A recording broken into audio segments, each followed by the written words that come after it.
of the African History Network, host of the African History Network show.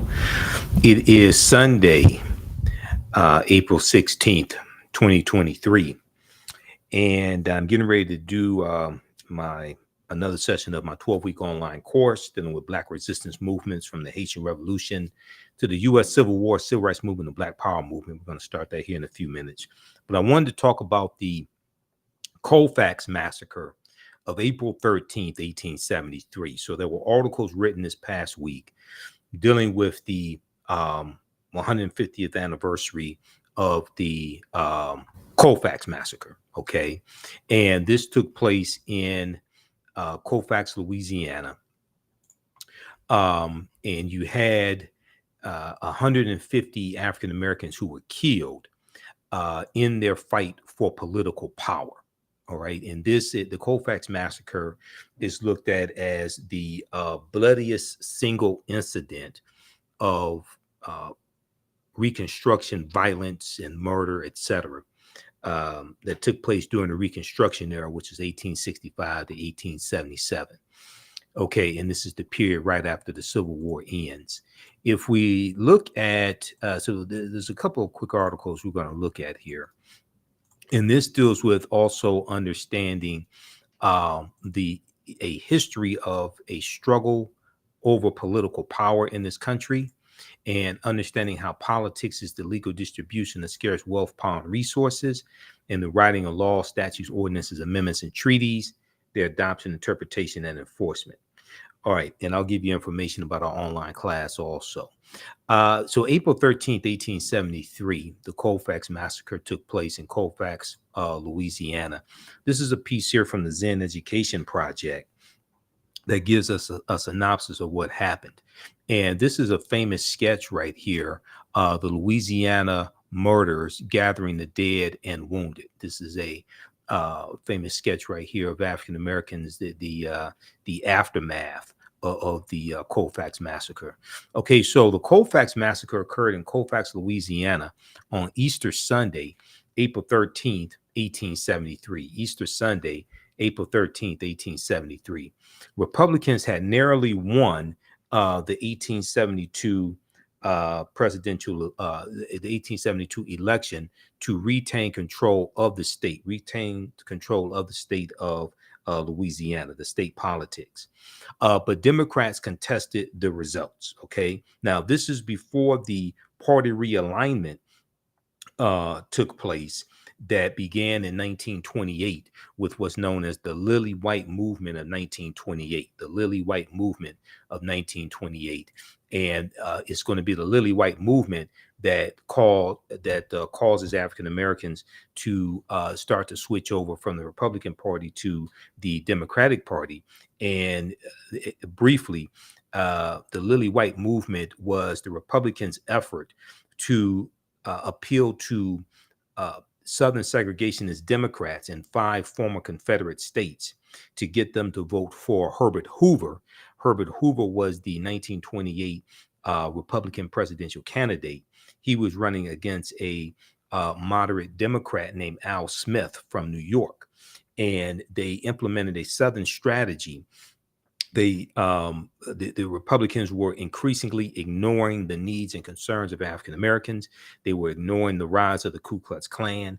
And it's going to be that starting in 1928, you're going to see this political shift in African Americans slowly start going over to the Democratic Party because they were more receptive to our issues, even though there was resistance, even though many African Americans were leery of the Democratic Party and leery of President Franklin Roosevelt when Roosevelt wins in 1932 and defeats Herbert Hoover. Herbert Hoover only served 1 term.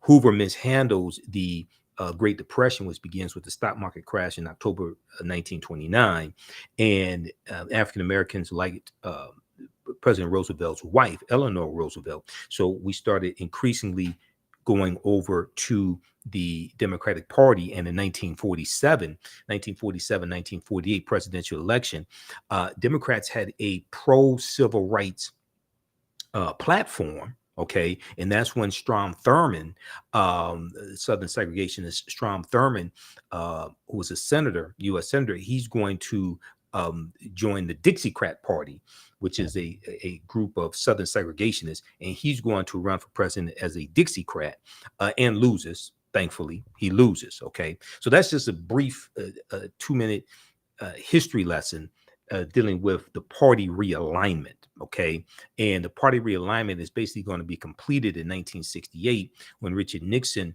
wins the presidency, and we know in 64 Nixon wins the presidency. Lyndon Baines Johnson does not run for re-election. Richard Nixon runs a Southern strategy as well, and he runs on the platform of law and order. Law and order means protect white people, lock up African Americans. He runs as a backlash to the Black Power movement and the Black Panther Party for self-defense. He runs as a backlash to affirmative action in 1965. He runs as a backlash to the civil rights movement and any perceived gains that African Americans were making. He runs as a backlash to the rebellions that are taking place, like after Malcolm X is assassinated, and then also as well, like after Dr. King is assassinated April 4th, 1968, the rebellions taking place in 1967 in July in Detroit and Newark, New Jersey, etc. Richard Nixon runs as a backlash to all of that, and he runs another Southern strategy. Okay, so that's just a brief synopsis of this history so we can tie all these events together. Now, when we look at the Colfax Massacre, and this is centered around political power as well. Okay. Eric Foner, who's one of the top historians when it comes to the Reconstruction era, and I've read some of his quotes and articles, things of this nature.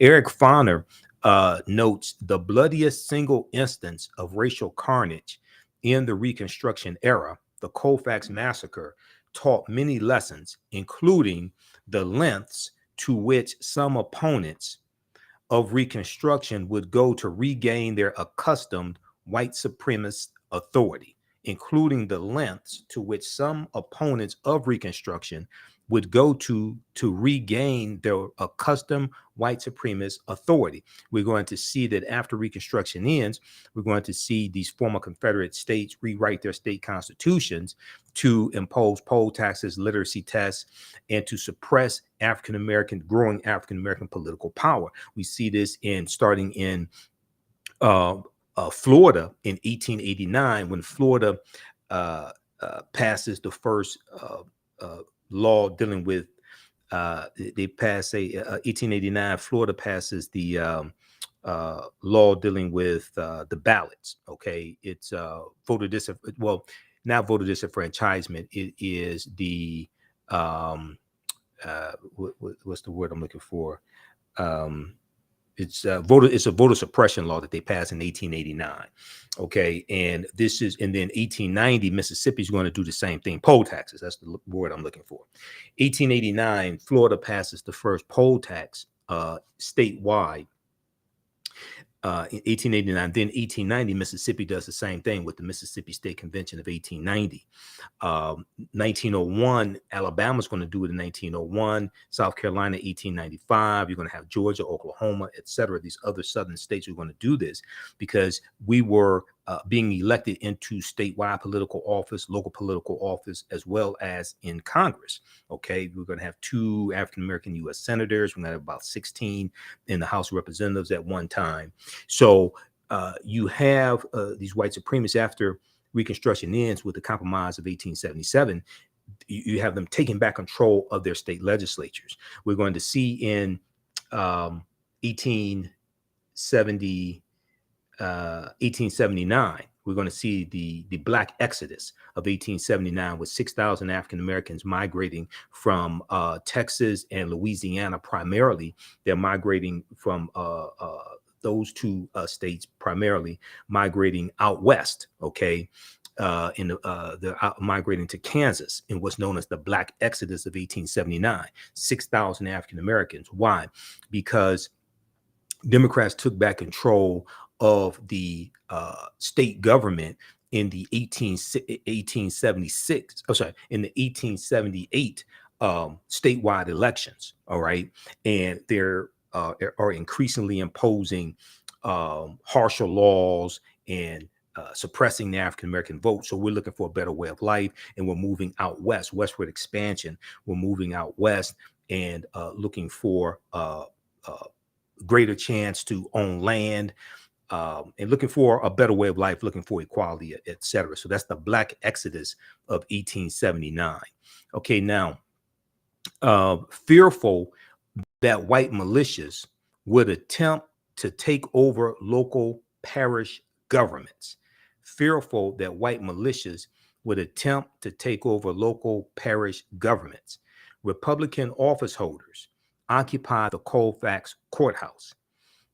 They give a description from blackpast.org, which is a really good source. And I use some of their articles in the online classes that I teach, blackpast.org. Here's what happened with the Colfax Massacre of April 13th, 1873.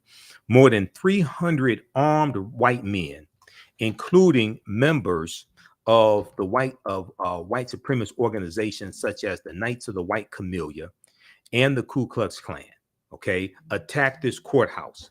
When the militia maneuvered a cannon to fire on the courthouse,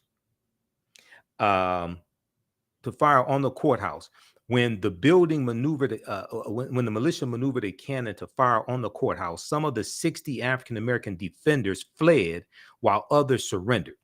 When the leader of the attackers, named James Hadnot, okay, Hadnot, was accidentally shot by one of his own men, the white militia, the white militia responded by shooting African-American prisoners. Now, those who were wounded in the earlier battle, particularly Black militia members, were singled out for execution. The indiscriminate killing spread to African Americans who had not been at the courthouse and continued into the night. So this is just one of the few battles during Reconstruction, or even during the Jim Crow era, which is after Reconstruction ends. This is just one of the few battles over political power. We see the Opelousas Massacre of 1868, Opelousas, Louisiana. We're going to see the Colfax Massacre, 1873, Vicksburg Massacre, 1874 in Mississippi. We see the Clinton, Mississippi riot of 1875, when the federal government failed to intervene. It was President Ulysses S. Grant who failed to intervene this time. He intervened in 1871 and declared martial law in 9 counties in South Carolina, implementing the Ku Klux Klan Act of 1871 to crack down on the Klan attacking and beating up and killing elected officials, including African-American elected officials. But as we see, as we go further into Reconstruction, these are all things that we go in depth into in the 12-week online course that I teach on Sundays. Black resistance movements from the Haitian Revolution to the U.S. Civil War, Civil Rights Movement, and Black Power Movement, 1800 to 1968. So as soon as I finish this broadcast today, we're starting another session of this class right around 3 p.m. Eastern Standard Time or so, Sunday, April 16th, 2023. I'm going to post a link here right on the thread of our broadcast. You can register for the full 12-week online course. It's on sale 54% off. It's on sale $60, regularly $130. Even after the 12-week online course is over with, you have full access. You can go back and watch the entire course as much as you want to. This information is PG-13, I would say. You can also use this information with your children as well. And we see what happens to us, what leads up to the Civil War taking place, what happens to us after slavery ends, and the laws and policies put in place to put us on a trajectory to where we are today, to understand where we need to go from here. Your understanding of politics is directly related to your understanding of history, because politics shapes history, historical events shape policy. All right, now, the indiscriminate killing spread to African Americans who had not been at the courthouse and continued into the night. Now, although federal charges were brought against several white insurgents, the Supreme Court, U.S. Supreme Court, later ruled in the United States versus Cruikshank that the 14th Amendment only applied to state actions and offered no protections against against acts by individuals. Okay, so here you have the U.S. Supreme Court ruling against African Americans and weakening the 14th Amendment to the U.S. Constitution. All right, so this is a brief synopsis of what happened with the Colfax Massacre of 1873. There were 150 African Americans who were killed in this one-day incident, and 3 white people were killed. All right, so that's from the Zen Education Project. .org. If we look quickly here at this piece from the Smithsonian Institute, smithsonianmag.com, which is another resource that I use in my classes.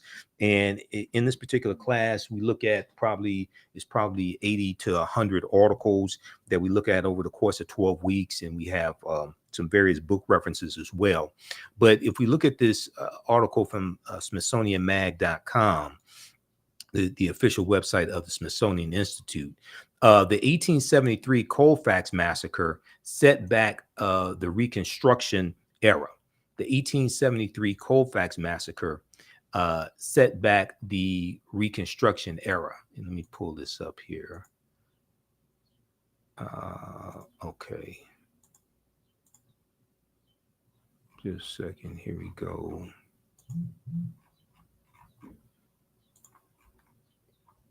All right, let me close out these ads.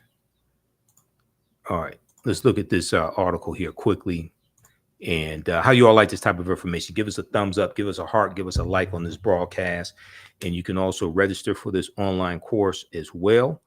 And you can use this information with your children also. Okay, so we teach this class normally Sundays, 2 p.m. to 4 p.m. Eastern Standard Time. Today we're going to start right around 3:30 as soon as I finish this broadcast. The 1873 Colfax Massacre crippled the Reconstruction Era. Occurring 150 years ago, one of the worst incidents of racial violence after the Civil War set the stage for segregation. So this article was updated April 13th, 2023, because we are commemorating the 150th anniversary of the Colfax Massacre. So here's that famous sketch that I just showed you from the Zen Education Project. This is from Harper's Weekly, May 10th, 1873. Okay, an etching of Black families gathering the dead after the Colfax Massacre. And this sketch was published in Harper's Weekly magazine, May 10th, 1873. So the Reconstruction period, which is 1865, 1877, that followed America's Civil War, was one of the worst, most violent eras in American history. During that time, thousands of African Americans were killed by domestic terrorists like the Ku Klux Klan, but also the Knights of the White Camellia and the White Knights and things like this, the Red Shirts. There were numerous domestic terrorist organizations. The Ku Klux Klan is the most well known. And these organizations tried to reinforce antebellum policies, or policies before the Civil War. Bellum is in reference to war.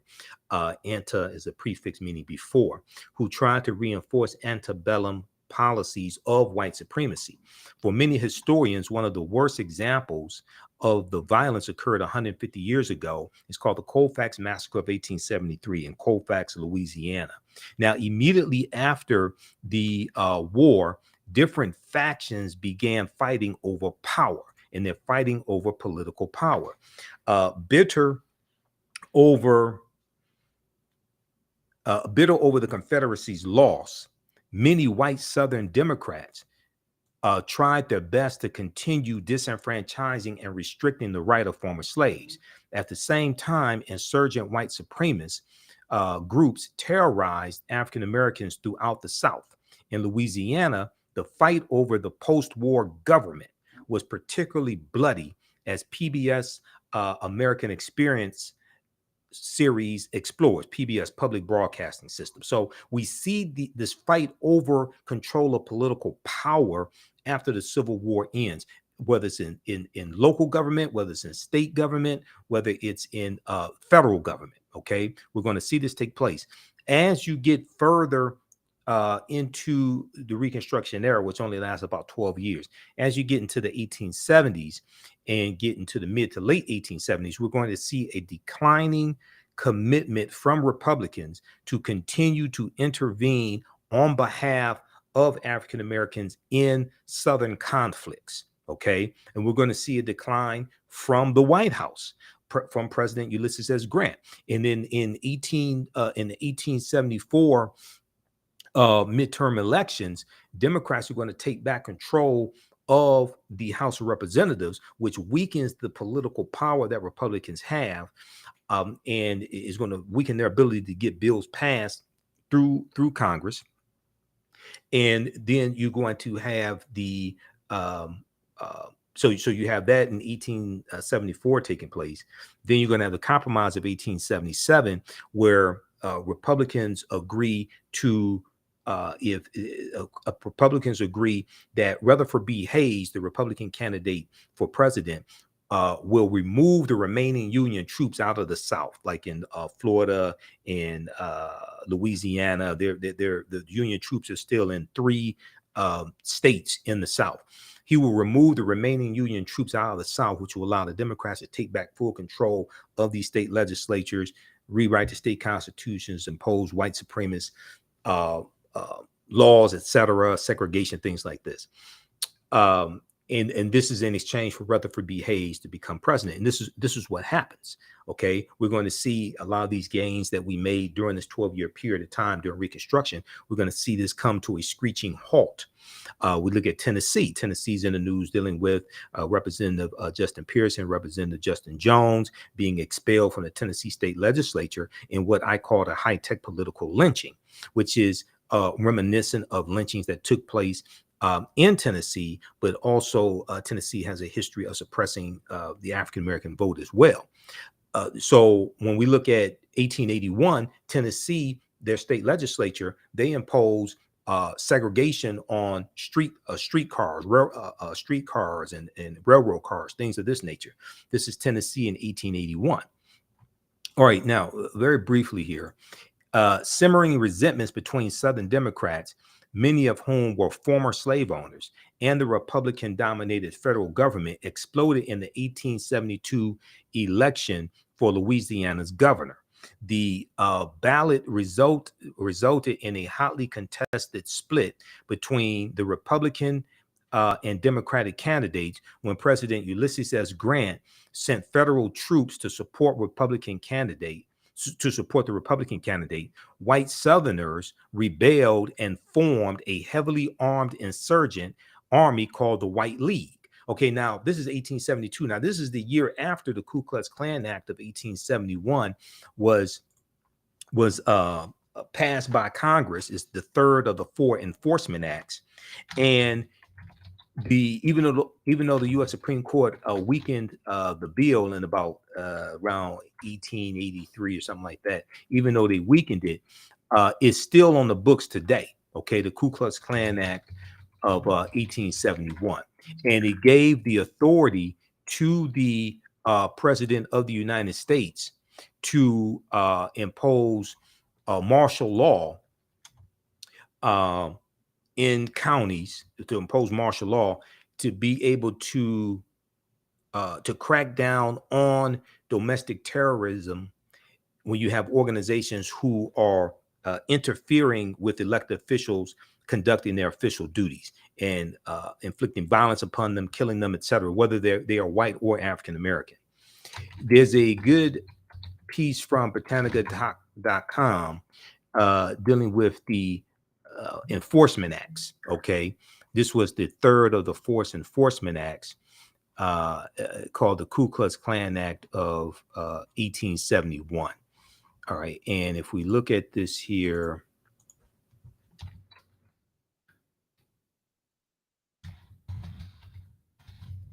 let me see, we could pull this up quickly. Let's see, where is this? Oh, also history.house.gov has information on this as well. So house.gov is the official website of the House of Representatives. History.house.gov is the official website. It's the history section of the U.S. Representatives, the history section. Okay, so if we look at this here,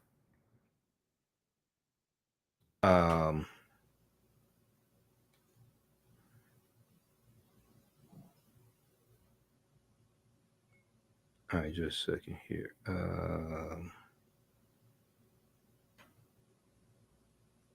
So if we look at this,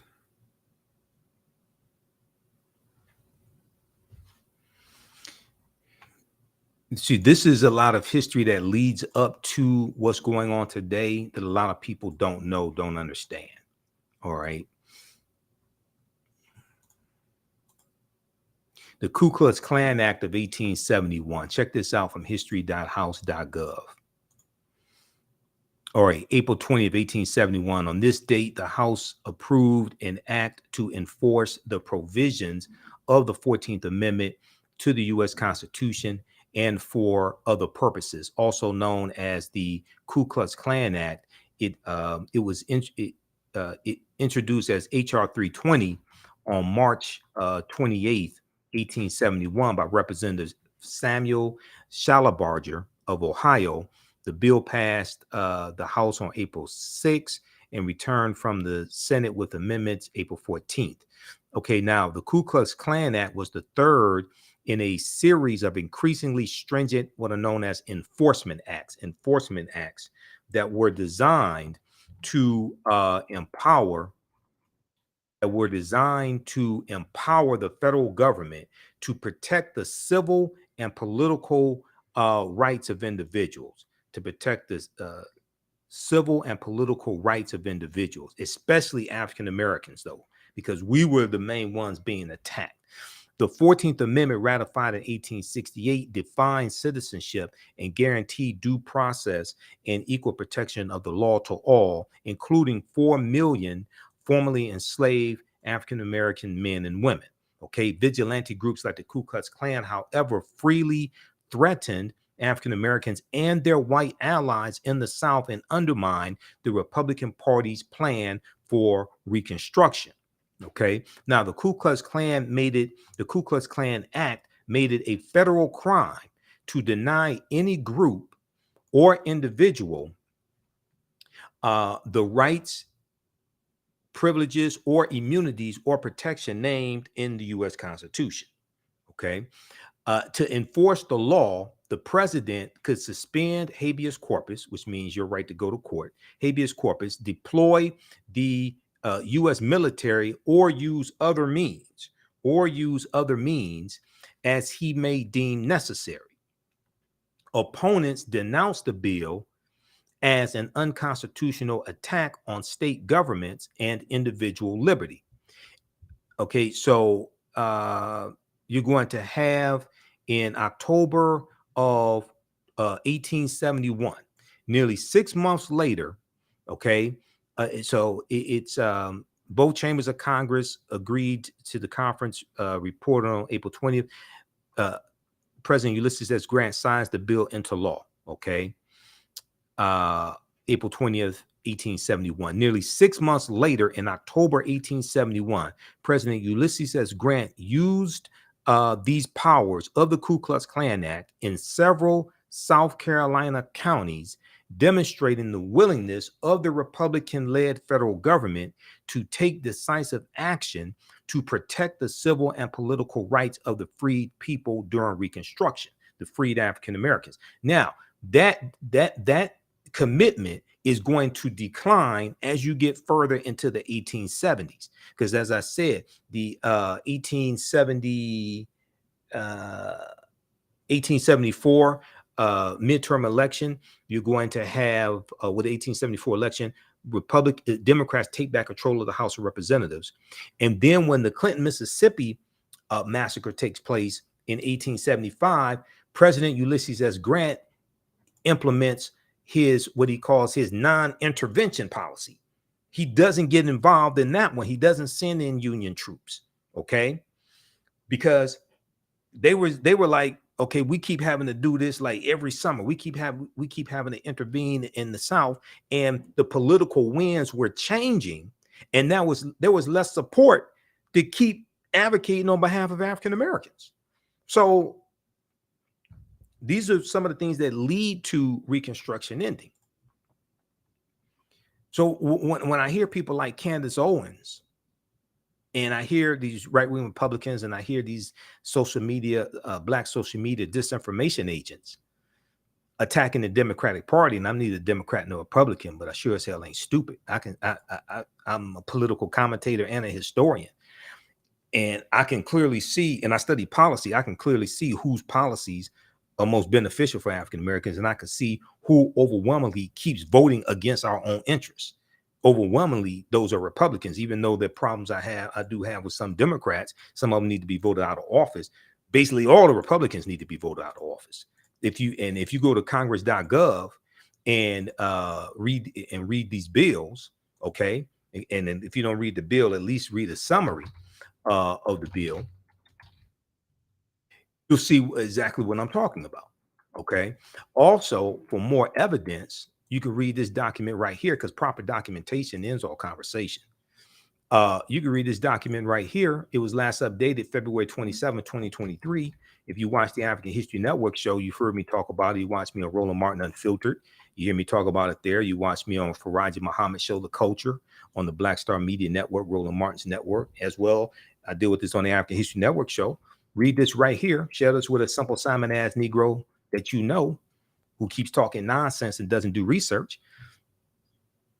The Biden-Harris administration advances equity and opportunity for Black Americans and communities across the country. This is last updated February 27, 2023.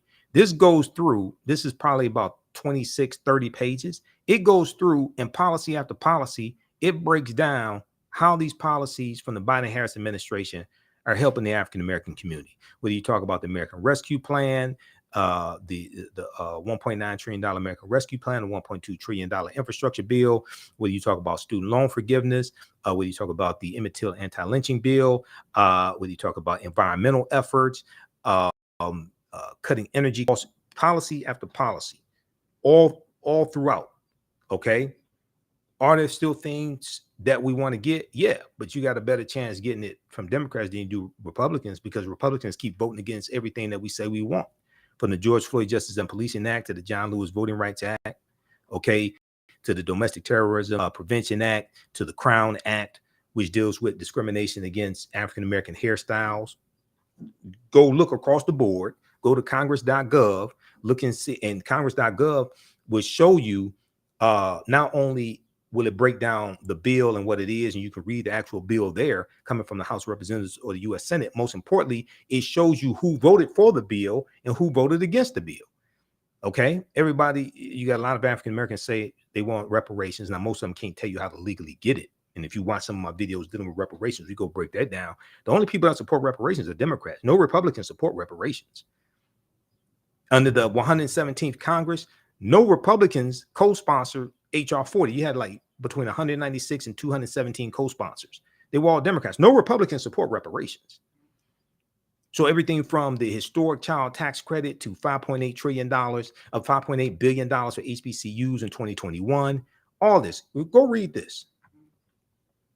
This is understanding how politics is the legal distribution of scarce wealth, power, resources, and the writing of laws, statutes, ordinances, amendments, and treaties, their adoption, interpretation, and enforcement, and understanding how to research policy, how to understand the effects that policies have on you, and know who, understand whose policies are most beneficial for African Americans, whose policies would do the least amount of harm, whose policies are the most realistic, whose policies have the best chance to be enacted, and which candidate, which politician, which party can create an environment for you to push your agenda the farthest and get the most accomplished. To be able to come up with a comprehensive, realistic political agenda, you have to understand history, law, economics, and politics. Unfortunately, many of our people don't. But many Americans don't, because Americans are very ignorant when it comes to history. Okay. All right. Now, very quickly, let's go back to this article from Smithsonian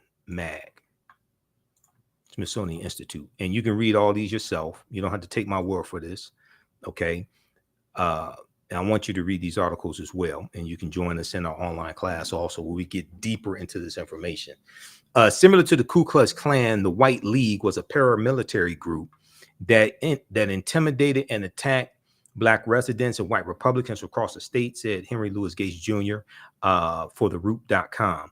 Now, out of fear that local Democrats might try to seize control of the Grant Parish regional government, which was almost evenly split between African American and white citizens, and all black militia took control of the local courthouse in 1873. Okay, and all black militia took control of the courthouse in 1873. Soon after, a mob of more than 150 white men, most former Confederate soldiers and members of the Ku Klux Klan and the White League, arrived and surrounded the courthouse. Okay, and we know what happened. Historians aren't sure how many people died in the end, but while records show that the massacre resulted in the deaths of 3 white men, and it's estimated that anywhere from 60 to 150 African Americans were killed. The bloodiest, Eric Foner, once again, he's quoted here. He's one of the top authorities on the Reconstruction era. Quote, the bloodiest single instance of racial carnage in the Reconstruction era. The Colfax Massacre taught many lessons, including the lengths to which some opponents of Reconstruction would go to regain their accustomed authority. We're talking about white supremacy.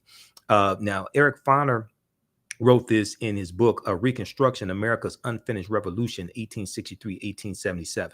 He went on to say, quote, among blacks in Louisiana, the incident was long remembered as proof that in any large confrontation, they stood at a fatal disadvantage.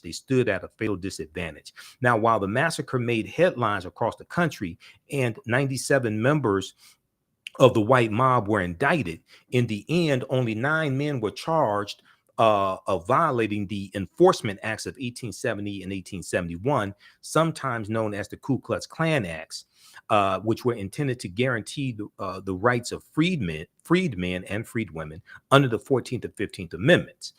Now, at this time, the 15th Amendment did not apply to women. Okay, it just applied to African American men, guaranteeing the right to vote.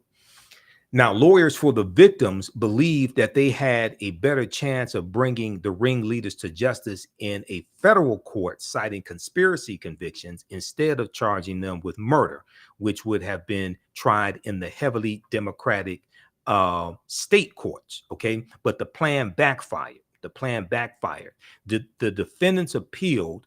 And when the case eventually came before the U.S. Supreme Court in 1876, the U.S. Supreme Court justices overturned the lower court's convictions, ruling that the Enforcement Acts applied only to actions by the state, not by the individuals. Okay, read the rest of this article here at SmithsonianMag.com. The 1873 Colfax Massacre set back the Reconstruction. The Reconstruction era, occurring 150 years ago. It was April 13th, 1873, that the Colfax Massacre took place in Louisiana, one of the worst incidents of racial violence after the Civil War set the stage for segregation. All right. Now, very, very quickly, once again, you can register for this 12-week online course that I teach. Black resistance movements from the Haitian Revolution, U.S. Civil War, Civil Rights Movement, the Black Power movement. We're teaching the class today, April 16th. So I'm about to teach it now. As soon as I stop this broadcast here, we're about to join students in my online school. Visit our website, theafricanhistorynetwork.com, We have the information right on the homepage when you scroll down. This class is on sale $60, regularly $130. We do the sessions live. All the sessions are archived and recorded. You can go back and watch it anytime. A year from now, 2 years from now, you can go back and watch the entire class.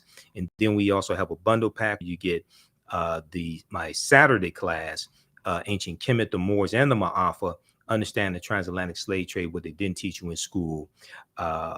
And the next sessions are those April. We just had a great class, April 15th, Saturday, April 15th. So you'll be able to watch that one in the previous classes, April 22nd, 29th, and then going into May as well. Okay, and click right here for the full course. Is on sale $60, and then the bundle pack. We scroll down. We have the bundle also. We get both classes for $100. That's a $300 value because there'll be 5 of my lectures in the video library free in streaming format. Okay. Now, the Reconstruction era is not taught uh, very much in schools. Okay. So people know less about the Reconstruction era than they do about the U.S. Civil War. And most Americans' knowledge about the U.S. Civil War is not that good at all either. There's a good article that I reference in the classes. This is from Time Magazine, time.com. And this deals with how schools are failing to teach the history of Reconstruction. Okay. And it deals with how 45 out of 50 states they are not teaching the history of Reconstruction properly, and most of them are really not teaching the history of it at all, or with any significance. If we look quickly here at this article from time.com, let me see here just a second, because they're trying to give me, I already have a subscription, but I don't have time to log in because I have subscriptions to numerous. I'm on to about 35 different news sources on a daily basis. You see me on different shows. You see me on Roland Show, Faraji Muhammad Show. I do local radio here in Detroit also. I'm on 9:10 a.m. the Superstation WFDF. You see me once in a while on the Tammy Mack Show on the Fox Soul Network. Fox 11 Los Angeles interviewed me for a piece on Pio Pico back in February 2023. Pio Pico was the last Mexican governor of California prior to the Mexican-American War of 1846, 1848. And then we know California becomes a state in the Union in 1850 because of the Compromise of 1850. This piece here from Time Magazine, time.com. A new report finds that 45 states are failing to teach students about the period that shaped race relations after the Civil War. Okay. And this talks about Reconstruction. And it draws a parallel between the violence during the Reconstruction era and the violence that we saw displayed during the January 6, 2021 insurrection. Okay. And I've talked about this numerous times on shows, interviews, things like this. We can draw a direct line in history from the Reconstruction era and the political violence that we saw there to what we saw January 6, 2021, when the traitor-in-chief incited these domestic terrorists to storm the U.S. Capitol building to interrupt a constitutionally mandated bicameral, bi-chamber session to take place to certify the votes coming from the states. Okay. Was basically certifying the electoral college votes. Now, in the aftermath of the insurrection a year ago, at the U.S. Capitol building, many leading historians drew parallels between the violence and the Reconstruction era, which is the period of political revolution directly after the U.S. Civil War. Okay. The events we saw reminded me very much Reconstruction era and the overthrow of Reconstruction, which was often accompanied or accomplished, I should say, by violent assaults on elected officials, said Eric Foner, Pulitzer Prize winning historian and author of Reconstruction, America's Unfinished Revolution, 1863-1877. He said this in an interview with the New Yorker magazine, published a week later. Now, scholars say that studying the aftermath of the Civil War, and the U.S. Civil War is 1861 to 1865. And we know April 12th was the anniversary of the U.S. Civil War starting. April 12th, 2023 was the anniversary. It started April 12th, 1861 with the attack on Fort Sumter in South Carolina. Scholars say studying the aftermath of the Civil War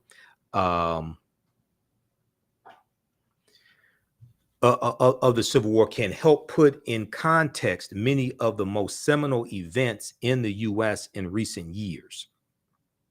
From the brutal murder of George Floyd by police in 2020 to voter suppression laws enacted after Black voters played a big role in helping Joe Biden and Kamala Harris be elected to the White House as president and vice president in 2020. But despite the timeliness of the era in today's climate, many students in American schools will not get a full education on Reconstruction until they go to college. Okay. But the problem is most of them are not going to go to college. So how do they get this history lesson? Where do they get this information from? And then you have, in many former Confederate states, you have school boards, or at the state level, like in Florida under Governor Ron DeSantis, you have them passing these various anti-woke bills. You have them passing bills banning books and restricting the type of history and what aspects of history can be taught in school to further suppress this information. And this is how you manipulate people, by keeping them ignorant of history and politics. In social studies standards for 45 of 50 states and the District of Columbia, discussion of Reconstruction is partial or non-existent, according to historians who reviewed how the period is discussed in K through 12 social studies standards for public schools nationwide. In a report produced by the education nonprofit, the Zen Education Project, the report studies authors say they are concerned that American children will grow up to be uninformed about a critical period of history that helps explain why full equality remains unfulfilled today. Okay, historians are saying that they are concerned, and the studies authors are saying that they are concerned that American children will grow up to be uninformed about a critical period of history that helps explain why full racial equality remains unfulfilled today. Okay, you could throw in there reparations as well. We're trying to get reparations. Most of these strategies for reparations ain't going to work in the first place, but we're trying to get this. And you got a down electorate, as well as many people in elected office, especially Republicans, who are ignorant of history in the first place. All right. So check this out. We hope to see you in class. I do this on Sundays, 2 p.m. to 4 p.m. Eastern Standard Time. Today we're starting later. We're about to start right now because we're about to end this broadcast. You can join us in our online class. The link is here. And visit our website, theafricanhistorynetwork.com, theafricanhistorynetwork.com. You can register for it there also. And we'll be on live tonight, 9 p.m. To 11 p.m. Eastern Standard Time for the African History Network show. We'll broadcast on 9:10 a.m. Superstation WFDF, and then also on Facebook and YouTube. So we have some good stuff for you for our Sunday night show. Also, if you want to support the African History Network, $, the AHN show through Cash App, $, the AHN show through Cash App, then also through PayPal, paypal.me/the AHN show. This helps us keep doing the research, stay on the air, keep broadcasting, pay some of the bills, etc. We have the information right here. This is our official Cash App account, $, the AHN show, SHOW. When you go to it, it says Michael and shows my picture there. These other ones here are fake African History Network Cash App accounts. There are like 5 fake accounts I've identified that have been stealing money from us. So I'm still trying to get those shut down as well. Okay. And then when you click right here on the link, it shows our QR code there also. So this helps us keep doing the research, stay on the air, keep broadcasting, pay some of the bills, finance the research, etc. All right, look, we have to get out of here. Remember, right knowledge corrects wrong behavior. It's not over till we win. Wakanda forever. Talk to you next time, and we'll see you in class. Peace.